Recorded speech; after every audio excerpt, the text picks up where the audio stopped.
I'm here in Macau, in the street where they filmed Indiana Jones and the Temple of Doom. This is where the wanderings. After a hectic few days in Hong Kong, it was time to move on, so our little convoy caught the ferry 60 kilometres west of Hong Kong to the tiny island of Macau, which was the oldest European settlement in the east until the territory was returned to the People's Republic of China on the 20th of December 1999. I really liked Macau. It was a comfortable city to be in. We went into the casino in the bus and you go through all the lighting of the casinos. There's more than one, there's dozens of them, just lit up like Las Vegas. Traveller's tip number 4, make sure you see Macau City at night, strolling along the brilliant casino strip. The lights are fantastic. We went into one and had a little go on the poker machine, and we also had a lovely meal.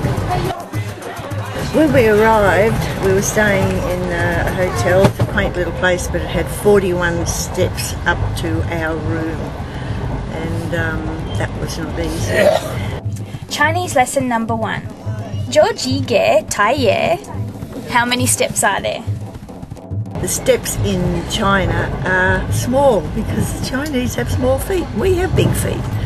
So Grandma and I have named our bags Thelma and Louise. Come on, Thelma! It's a bit of a love-hate relationship because while we need Thelma and Louise on this trip, they are making life a little bit difficult. This is Louise. Oh, she trod on my toe. Because the Chinese really love steps.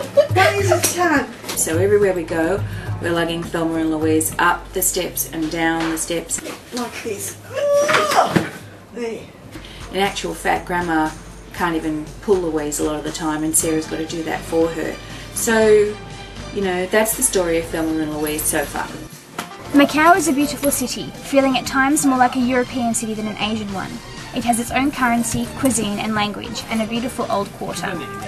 The Loyal Senate, Dom Pedro V Theatre and St Lawrence's Church with its magnificent painted ceiling are all key attractions in Macau. We had so much to see and so much to do, and so a lot of it was on foot. We just kept on walking and walking, and I walked so much that I actually rubbed the ball of my foot off. I like the public square, and I also like the area, the temple area. That was.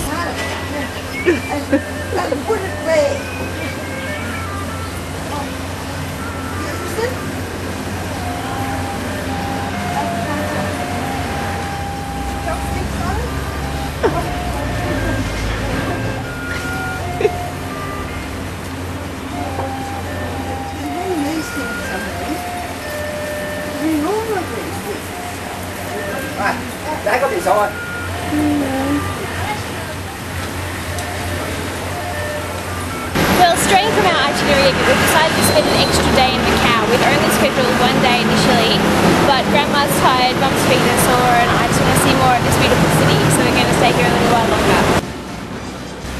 Hello!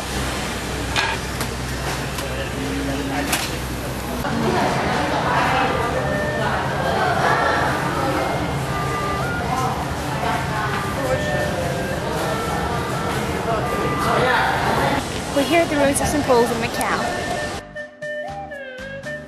The ruins of St Paul's Cathedral was my favourite place in Macau. Just like that because, you know, you've got to climb up there and all around it, and a good view from up there as well. So there's Macau. So today's the day we enter China, and we have quite a journey ahead of it. We're catching a taxi to the western Macau port, then a ferry from Macau to Shikou, a taxi from Shikou to Shenzhen, a train from Shenzhen to Guangzhou, then an overnight train from Guangzhou to Guilin. It all has to be timed precisely if we're going to pull it off, and it has a huge degree of difficulty. We made it to the ferry without a hitch, but there was still so much that could go wrong. Everyone was nervous. But there was the prevailing anticipation of our imminent arrival. So how does it feel to have arrived in China? Like this. Very excited. Yeah. You don't look it. I am. This is the immigration point between Macau and China. At Shaku, we got money out, fought with taxi drivers, but made it to Shenzhen railway station and caught our train to Guangzhou. But we made a serious mistake. Traveller's tip number 5. Guangzhou East train station is very different to Guangzhou train station, and ticket sellers do not specify which train goes to where. Well, we're on the train to where?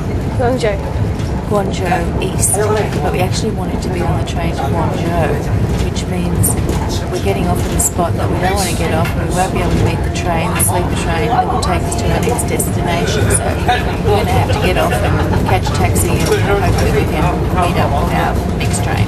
Fortunately, we met some English-speaking Hong Kong residents on the train who showed us how to take the subway to the correct station and gave us the tools to buy our tickets quickly.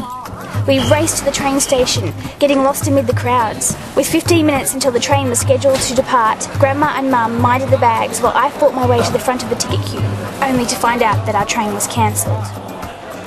So what do we do now? It's panic stations all around. They've cancelled the train. We're going to have to find a hotel and stay another night. And we're stranded. Which means more money. We don't know what we're going to do. We don't know what to do. So we're stranded in Guangzhou with nowhere to go, no place to sleep, and no train until tomorrow night. So this is what happens when you're backpacking, I guess. Wait and see.